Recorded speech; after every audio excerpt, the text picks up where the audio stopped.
Engineer محمد علی مرزا ان کے افکار و نظریات میں جو مثبت پہلو ہیں، تو مرزا صاحب جو ہے میں خود سمجھتا ہوں کہ اس وقت وہ کسی فرقے سے ان کا تعلق نہیں ہے، ان کا اپنا ایک فرقہ ہے جس کو آپ کہہ لیں فرقہ جہلمیہ کہہ لیں یا فرقہ پھکیہ کہہ لیں. فکری طور پر وہ وہابی ہے اور کٹر وہابی ہے. لیکن آپ دیکھیں اگر اس آیے مجیدہ کا یہ مفہوم ہو کہ غیر خدا سے مدد مانگنا شرک، آپ حضرت خضر کا واٹس ایپ کا نمبر دیں، ہم آپ کو امام زمان علیہ الصلوۃ والسلام کا واٹس ایپ نمبر اور فیس بک کی آئی ڈی بھی لا کے دے دیتے ہیں. ہر جگہ پہ علی کو حق پہ مانتے ہیں، لیکن اس کے بعد معاویہ رضی اللہ اور امیر معاویہ بھی کہتے ہیں.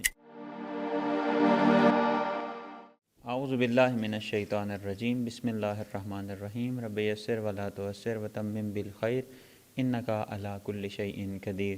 سامعین محترم، جس طرح آپ جانتے ہیں کہ سوشل میڈیا آج کے زمانے میں ہر شخص کے دسترس میں ہے، اور ہر کوئی شخص سوشل میڈیا کے اوپر مشہور اور معروف ہونا چاہتا ہے. سوشل میڈیا کے اوپر مشہور و معروف شخصیات میں سے ایک شخصیت انجینئر محمد علی مرزا ہے. آج ہم ان کے بارے میں بات کریں گے. ہمارے ساتھ مہمان موجود ہیں جناب نوازش علی زین الدین صاحب. السلام علیکم ورحمۃ اللہ وبرکاتہ.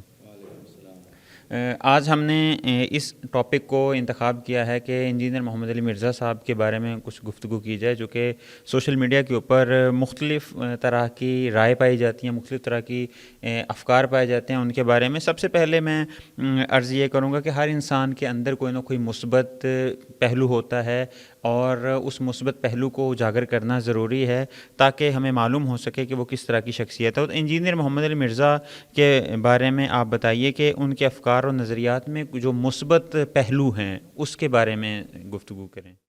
جی بالکل، میں سمجھتا ہوں کہ یہ اس حوالے سے ایک اہم موضوع ہے، کیونکہ انجینئر محمد علی مرزا صاحب سوشل میڈیا پہ بہت معروف ہیں. بہت سارے افراد ان کو سنتے ہیں اور ان کے افکار و نظریات کے حوالے سے سوال بھی کرتے ہیں. تو دیکھیں، محمد علی انجینئر صاحب کے افکار و نظریات میں کچھ مثبت چیزیں ہیں ان کی شخصیت میں. آپ کہہ لیں کہ پہلی بات تو یہ ہے، جس چیز کو وہ حق سمجھتے ہیں اس کو بیان کرتے ہیں، ڈرتے نہیں ہیں، کسی چیز کا خیال نہیں رکھتے. تو جو چیز ان کی نظر میں درست ہو اس کو بیان کرتے ہیں. اور دوسری چیز یہ ہے کہ ان کا بیان بھی اچھا بیان ہے، یعنی وہ اپنی بات کو بہترین انداز میں اچھے الفاظ میں پہنچا بھی سکتے ہیں. یہ بھی ایک مثبت چیز ہے. اور تیسری اچھی بات یہ ہے کہ وہ اپنے آباء و اجداد کے جو نظریات ہیں، آباء و اجداد کے دین سے بھی وہ نکل گئے ہیں. خود کہتے ہیں کہ پہلے میں بریلوی تھا، پھر دیوبندیت کی طرف گیا، پھر اس کے بعد اہل حدیث ہوا. شیعہ علماء سے بھی ان کا رابطہ رہتا ہے، تو اس حوالے سے ان کا مطالبہ اس حوالے سے بہتر ہے. تو میں سمجھتا ہوں یہ ان کی شخصیت، ان کے افکار میں یہ مثبت چیز. یہ تو قرآن میں بھی موجود ہے کہ روز قیامت جب خداوند متعال لوگوں سے پوچھے گا کہ آیا آپ کے پاس کوئی ڈرانے والا، آپ کے پاس کوئی حق کو بیان کرنے والا آیا تھا، تو لوگ کہیں گے کہ ہاں آیا تھا، لیکن ہم اپنے آباء و اجداد کے دین کے اوپر تھے. تو وہ قرآن بھی عرض کرتا ہے کہ آباء و اجداد کا دین ضروری نہیں کہ وہ درست ہو، ضروری نہیں کہ وہ حق ہو. بعض اوقات ایسا ہوتا ہے کہ آباء و اجداد کا دین ہی انسان کی تباہی کے لیے کافی ہوتا ہے. لیکن یہ ضروری نہیں ہے کہ جو بھی آباء و اجداد کے دین کو چھوڑے اور جو نئی فکر اپنا لے وہ فکر درست بھی ہو. یہ بھی ہو سکتا ہے اپنے آباء و اجداد کے دین کو چھوڑے اور اس کے بعد ایک نئی گمراہی میں مقدم رکھے. یہ بھی ممکن ہے. اچھا، محمد علی مرزا صاحب کے بارے میں چونکہ وہ خود نعرہ لگاتے ہیں کہ نام ہے بابی، نام ہے وابی، میں ہوں مسلم علم کتابی، خود جناب محمد علی مرزا صاحب کا تعلق کس فرقے سے ہے؟ دیکھیں، خود کو کہتے ہیں ابھی میرا کوئی فرقہ نہیں ہے، میں صرف مسلمان ہوں، نہ میں شیعہ ہوں نہ میں سنی ہوں. لیکن بعض افراد کے بارے میں کہا جاتا ہے کہ وہ نہ سنی ہوتے ہیں نہ شیعہ ہوتے ہیں، وہ سنی ہوتے ہیں. یعنی کچھ چیزیں وہ سنیوں سے لیتے ہیں، کچھ چیزیں شیعوں سے لیتے ہیں.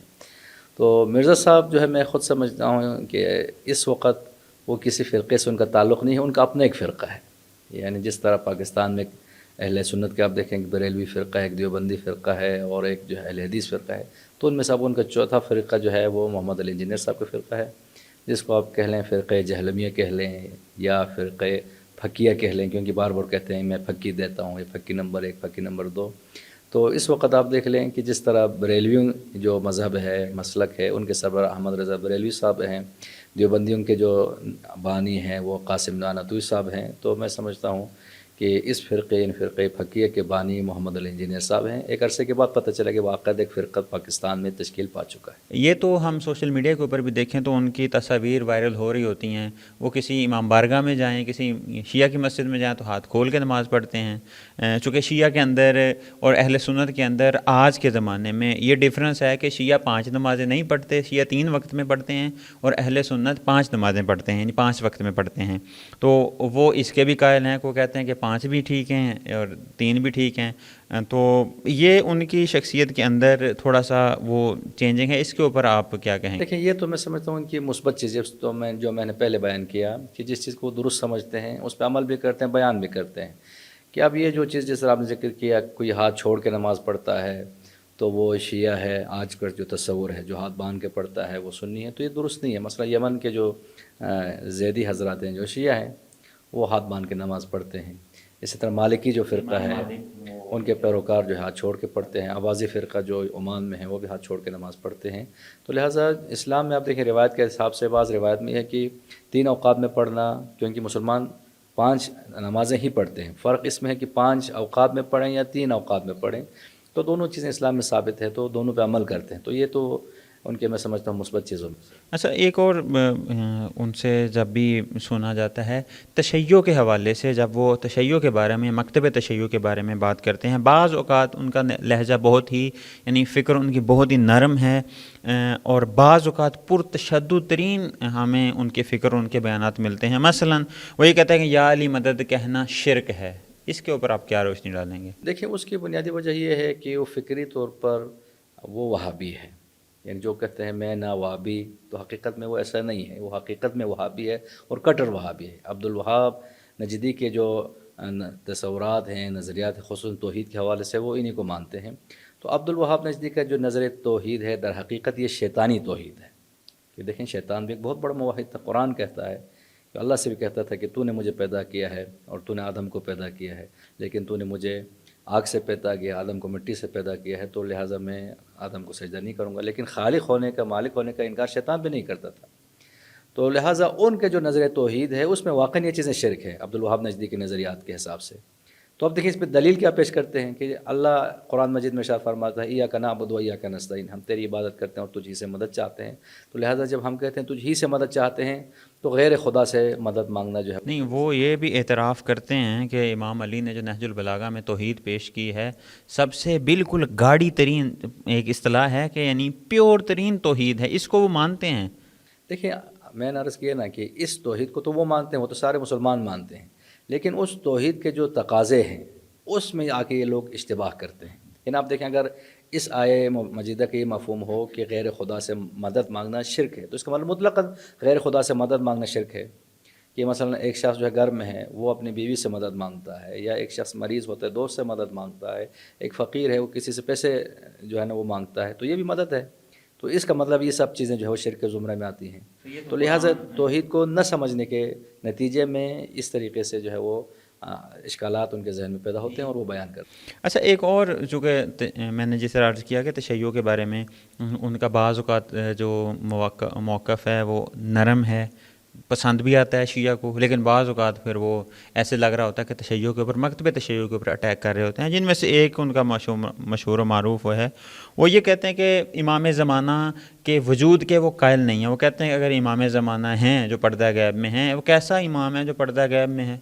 دیکھیں، وہ اصل میں بنیادی طور پر محمد علی انجینئر صاحب مرحوم مولانا اسحاق صاحب سے متاثر ہیں. یعنی ان کے استاد در حقیقت جو ہے وہ مولانا مرحوم اسحاق صاحب تھے.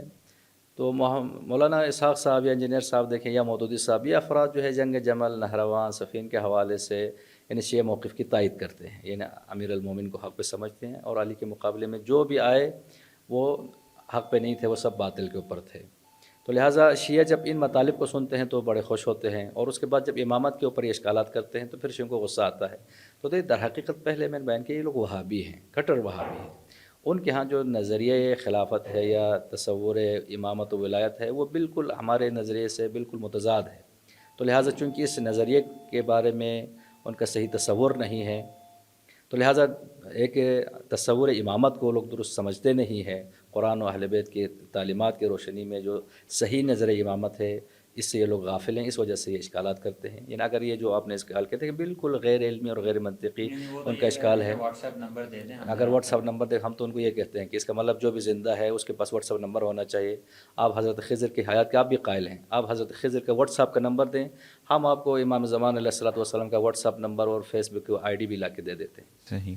اچھا، چونکہ آپ نے عرض کیا نا کہ ان کی امامت اور تشیع کی امامت میں زمین آسمان کا فرق ہے، وہ کسی اور اینگل سے امامت کو دیکھتے ہیں، اور ہم ظاہر سی بات ہے نص قرآنی سے اور معصوم اور ان حوالوں سے ہم امامت کو دیکھتے ہیں.